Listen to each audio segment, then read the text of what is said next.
պետք է կանխարգել բռնությունը, այլ ոչ թե դրա դեմ պայքարել։ Անձնական տվյալների պաշտպանությունը շատ կարևոր է։ Պետք է նախ եւ առաջ ծրագրեր մշակել, թեկուզ վերապատրաստման եւ որոշակի կազմակերպությունների հետ արդեն ձեռք բերել պայմանավորվածություն, որ որակավորման դասընթացներ իրականացնի։ Իրականում շատ կարևոր է, երբ որ բռնության փաստը արձանագրվում է կամ նման ահազանգ ստացվում է, անհապաղ տուժողի մոտ կանգնած լինեն կազմակերպության ներկայացուցիչներ, ոստիկանությունը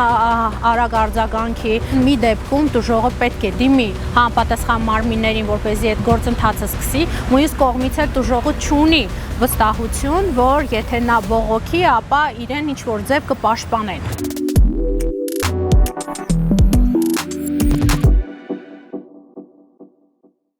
Բռնություն գործադրած անձանց ռեաբիլիտացիոն ծրագրերը շատ արդյունավետ են, որը որ միջազգային պրակտիկայում բազմիցս ապացուցվել է, սակայն Հայաստանում թե ինչքանով դա կիրականացվի եւ ինչքանով կլինի գործնականում կիրառելի, ժամանակ է պետք, համենայն դեպս ռեաբիլիտացիոն ծրագիրը չպետք է զուտ ձևական բնույթ կրի, շատ կարեւոր է, որ մեխանիզմները, հենց այն մեթոդները, որոնք որ պետք է կիրառեն, լինեն շատ հստակ եւ չափորոշիչներ հստակ լինի։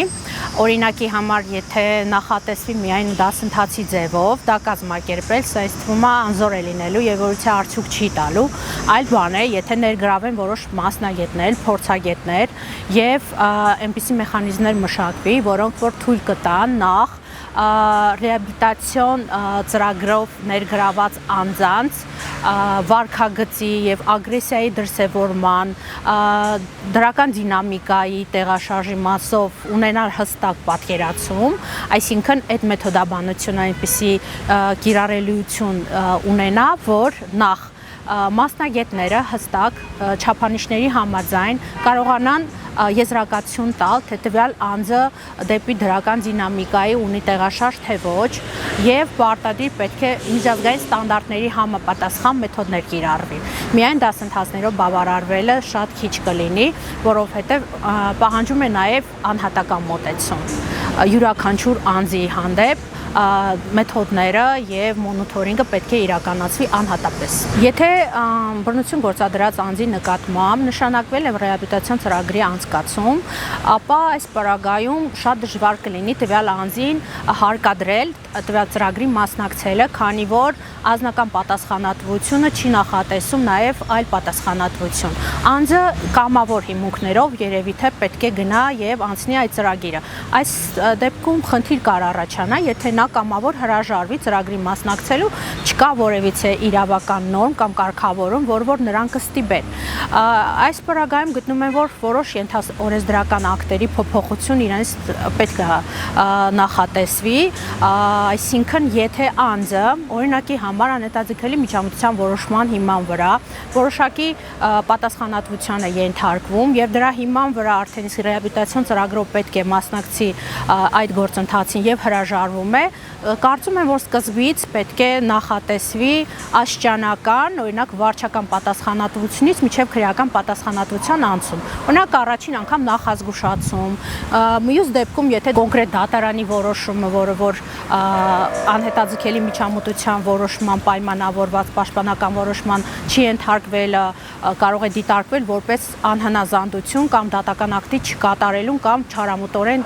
ակտի կատարումից խուսափելուն, այս պարագայում կարա լինի ինչ-որ օրենսդրական նորմ, որը որ վերջինիս, այսինքն այն անձը, որի նկատմամբ դա կիրառվել է, խուսափում է անցնել այդ ծրագրով, նախատեսի սկզբից գոնե նախազգուշացում կամ վարչական պատասխանատվություն, այնուհետև արդեն անցում կատարվի քրեական պատասխանատվություն։ Հակառակ դեպքում ստացվում է, որ ծրագիրը կարող է նրա նկատմամբ որպես այդպիսին իրականացվի, սակայն դա լինի կամավորության հիմունքներով։ Իսկ չի ենթարկվելու կամ ծրագրով չանցնելու կամ խախտելու պարագայում, եթե չլինի կարգավորումներ օրենսդրական հստակ, դա ուղղակի ծրագիրը անզոր կլինի։ Այսինքն, եթե չկա որևիցե նորմ, որը որ կարգավորվում է ծրագրի մասնակցելուց խուսափելու հետևանքներով առաջացված պատասխանատվություն, անզոր է լինելու ծրագիրը ուղղակի, որովհետև կամավորության հիմունքներով դա կարող է իրականացնել եւ անձը կարող է ուղղակի նշի, որ հրաժարվում է եւ դրա անհրաժեշտությունը չի տեսնում։ Այսինքն պարտադիր է, որպեսզի միջամտող այլ որոշումներ լինի, որոնք որ վերջինիս կստիպեն, եթե կամավոր չցանկանա ծրագրով նախատեսված գործողությունների մասնակցի, ապա նրան ինչ-որ ձևի հնարավոր լինի հարկադրել, թեկուզ սկզբնական շրջանում վարչական պատասխանատվության ենթարկելով կամ օրինակի համար վերջինիս նախազգուշացնելով հետևանքների մասին։ Բռնություն գործադրած անձանց անձնական տվյալների պաշտպանությունը երաշխավորված է սահմանադրությամբ եւ տվյալ պարագայում կարող է առաջանալ խնդիր։ Մի կողմից կանխարգելման նպատակով պետք է ունենանք որոշակի բազա, շտեմարան, որտեղ որ պետք է ներառված լինի հստակ ինֆորմացիա, որպեսզի հետագայում բռնությունը կանխարգելելու կամ ընտանեկան եւ կենցաղային բռնության պաշտպանության ուղղված գործողությունները կատարվի։ Մյուս կողմից էլ անձնական տվյալների պաշտպանությունը շատ կարեւոր է, որ անձը կարողանա հետագայում համոզված լինել, որ իր անձնական տվյալների նկատմամբ հենց այդ շտեմարանի մուտքի եւ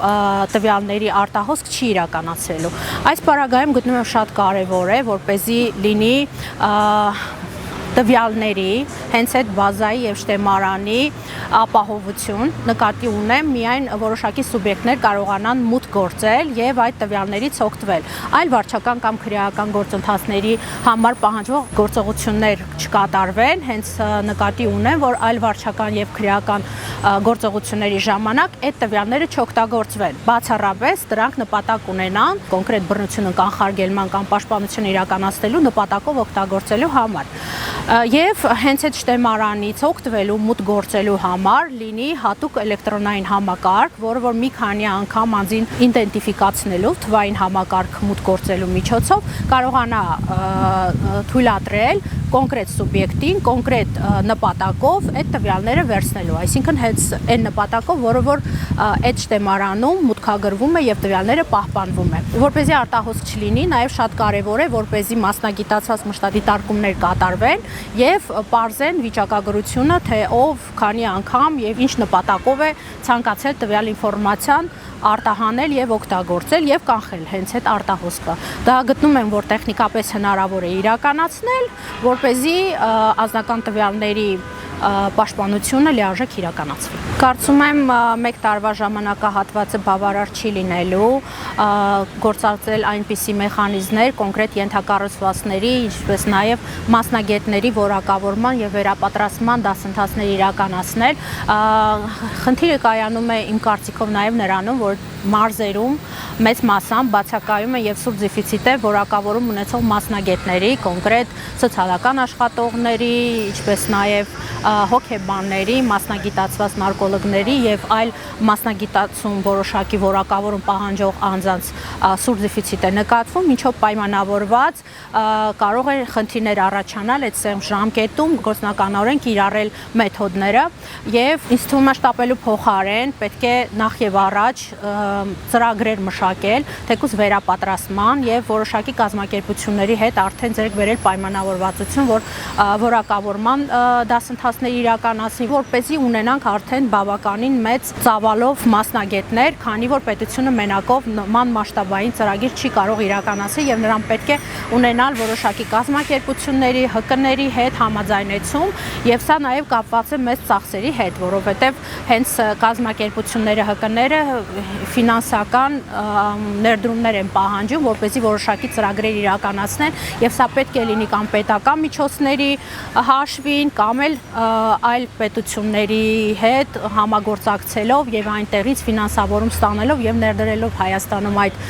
ֆինանսավորումը իրականացնել այդ ծրագիրը։ Կարծում եմ, որ չենք հասցնի մեկ տարվա ընթացքում լիարժեք իրականացնել այս օրենքով նախատեսված փոփոխության գործածումը, որովհետեւ իրականում դա մեծածավալ աշխատանք է պահանջում։ Ինչքանով որ թվում է դա հեշտ է, իրականում դժվար է լինելու, որովհետև նույնիսկ մեր ոստիկանության աշխատակիցները, ովքեր որ որոշակի ահազանգներ են ստանում եւ անհետաձգելի միջամտության հետ կապված գործառույթներ են իրականացում, ոչ միշտ են հասցնում ժամանակին եւ թիրախային ներգործել, կանխարգելել կամ հետագայում ազդեցություն ունենան, որպեսզի ռիսկերը փչանան, այսինքն չկրկնվի եւ մեծ մասամբ այնքան է ձգձգվում դատական process-ները եւ հենց այդ գործողությունները, որ մեծ ռիսկ է առաջանում տուժողի համար, կյանքի եւ առողջությանը վտանգ կարող է առաջանալ, որտեղ բռնարարները ունեն վարքագծի այնպիսի դրսևորում, որ նրանք ավելի են լարվում, ավելի են ագրեսիվ դառնում, երբ իրանց դեմ բողոք է գնում, այսինքն նրանք դա չեն դիտարկում, որ տուժող կողմը պաշտպանվում է եւ նրա պաշտպանության մեթոդները այդպիսին են։ Նա դա դիտարկում է որպես իր հանդեպ ագրեսիա եւ ռևանշի ցանկություն է ձեռք բերում։ Իրականում շատ կարեւոր է, երբ որ բռնության փաստը արձանագրվում է կամ նման ահազանգ ստացվում է, անհապաղ տուժողի մոտ կանգնած լինեն կազմակերպության ներկայացուցիչներ, ոստիկանությունը արագ արձագանքի, ինչպես նաեւ ապաստարանների գործոնը մեծ դեր ունի, որպեսզի տուժողը իրեն պաշտպանված զգա, քանի որ եթե նա մենակ մնա իրողության հետ, ապա բռնարարը միջև այդ process-ը կատարվում է, միջև նրա նկատմամբ կիրառվում է որոշակի մեթոդներ, կարա լինի դատարանի ծանրաբեռնվածության խնդիր, երբ որ դատական ակտի կատարումը կամ նման որոշում կայացնելը որոշակի հանգամանքներից ելնելով ձգձգվի, բռնարարը որոշի, որ տուժողի հանդեպ պետք է ագրեսիա դրսևորի կրկին անգամ նկատի ունեմ, քանի որ երբ ինքը վարքագիծ ունի դեպի ագրեսիա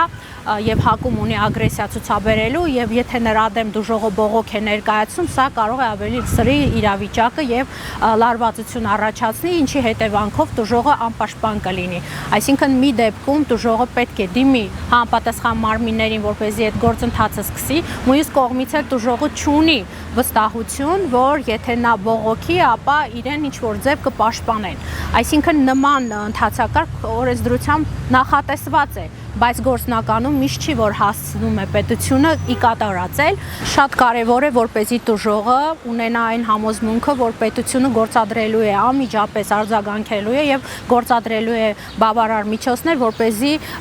տուժողին լիարժեք պաշտպանի։ Դա վերաբերվում է հատկապես այն դեպքերին, երբ տուժողը իր խնամքին ունի անչափահաս երեխա կամ առողջական խնդիրներ ունի կամ անգործունակ է, այս պարագայում նրան ապաստան տրամադրելը, նրա իրավական օգնություն տրամադրելը, հոգեբանների ներգրավվածությունը, ինչպես նաև ֆինանսական որոշակի աջակցությունը կլինեն տեղին, եթե դա իրականացվի անհապաղ, այսինքն առանց պարզելու հանգամանքները ինչ է կատարվել, վերջինիս նկատմամբ բռնություն գործադրած անձի նկատմամբ իրավական հետևանքներ կիրառելը անհապաղ պետք է տուժողին պաշտպանել, որովհետև բռնարարը հնարավոր է ավելի ագրեսիվ վարքագիծ դրսևորի իմանալով հանդես, որ նրա դեմ բողոք է ներկայացվել եւ այս կանխարգելիչ մեթոդները կարող են հանգեցնել հետագայում ավելի մեծ ռիսկերից խուսափելուն։ Իմ կարծիքով մենակ օրենսդրական փոփոխությունը բավարար չէ, որպեսզի հետագայում դա գործնականում կիրառվի եւ տուժողը իրեն պաշտպանված զգա լիարժեք։ Նշեցի, որ այս պարագայում մեծ դեր ունի նաեւ հասարակական կազմակերպությունների կամ միջազգային կազմակերպությունների ներգրավվածություն, ինչպես նաեւ ներպետական որոշակի կառույցների որակավորման բարձրացմանը, մասնագետների ներգրավվածությունը, սա լայնածավալ եւ մասշտաբային աշխատանք է պահանջում, իսկ օրենքի փոփոխությունը կարող ենք դիտարկել որպես առաջին քայլ, բայց մենակ հենց այդ օրենքի փոփոխությունը իրանից չի կարող ենթադրել գործնականում լիարժեք օրենքի գործածում, որովհետև դրանից պետք է նաև բխի այլ ենթաօրենսդրական ակտերի փոփոխություն, ինձ թվում է վարչական, ինչպես նաև քրեական դատավարության օրենսգրքում, քրեական օրենսգրքում եւս պետք է որոշակի փոփոխություններ կատարվի, որոնց համակցության արդյունքում մենք ունենանք լիարժեք պատկերացում, թե ինչպես պետք է գործի այս կամ այն բռնարարի արարքի համար ոստիկանությունը օրինակ ինչ գործնական քայլեր պետք է ձեռնարկի։ Մենք ունենք արդեն իսկ ձևավորված պրակտիկա, որ ունենք նաև վիճակագրական տվյալներ, բավականին արդյունավետ է, իսկ այն օրենսդրական փոփոխությունները, որոնք որ նախատեսում են, սրանք արդեն վաղուց միջազգայինորեն կիրառվող մեթոդներ են, որոնք որ բավականին արդյունավետ են։ Ուղղակի նաև ներդրումներ են պահանջում, որը որ սեմ ժամկետում հնարավոր չի լինի։ Անցումային փուլով հնարավոր է նաև գործնականում մեր մոտ կիրառվի եւ վերջում որպես փաստաբան կարող եմ նշել, որ ցավալի է այն փաստը, որ մենք ունենք ավանդական այնպիսի պատկերացում, որ կինը ընտանիքում պետք է լինի հանդուրժող եւ լռող եւ շատ դեպքերում եւ կնոջ նկատմամբ բռնություն են գործադրում, վերջինս ավանդական այդ պատկերացումներից ելնելով լուռ է մնում, չի ցանկանում բարձրաձայնել, դե հիմա ընտանիք է, ամեն ինչ էլ կլինի, որ մի ընտանիքում չի չի լինում, բայց իրականում իմ կարծիքով ընտանիքը ոչ թե բռնության կամ հանդուրժողականության վրա պետք է հիմնվի, այլ փոխադարձ հարգանքի, արժանապատվության, լավ վերաբերմունքի եւ մարդկային վերաբերմունքի հիման վրա, այսինքն պետք է բացառել եւ այդ կարծրատիպը մեր մեջ կոտրել, որ եթե կին է, ապա պետք է ուզում է ինչ լինի ընտանիքում պահի եւ հենց այս մտածելակերպն է, որ ստեղծել այնպիսի իրավիճակ, որ շատ բռնության ենթարկված կանայք թաքնված են պահում այդ ամեն ինչը եւ չեն բարձրաձայնում տարբեր պատճառներից ելնելով, թե հասարակության կոշտ վերաբերմունքի, թե ընտանիքի մյուս անդամների արձագանքից ելնելով, իրականում սա ցավալի է եւ պետք է կանխարգել էլ բռնությունը, այլ ոչ թե դրա դեմ պայքարել եւ ընտանիքը միայն ու միայն հիմնվի առողջ եւ լավ մթնոլորտի վրա, այլ ոչ թե նման հուսանք, նման անհրաժեշտություն չի առաջանալու եւ նման օրենքի գործածումը իրականում անհրաժեշտ չի լինելու, քանի որ բացառվելու է այդ դեպքերը, ոչ թե լինելու են այնքան շատ, որ մենք չենք իմանալու դրանց դեմ ոնց պայքարենք եւ ինչ մեթոդներ կիրառենք։ Իմ ցանկությունը դա է եւ կոչս դա է, որպեսզի հարգենք մեկը մյուսին եւ որևիցե բռնություն մեկը մյուսի նկատմամբ չգործածվի ոչ ընտանիքի ներսում եւ ոչ էլ հասարակություն։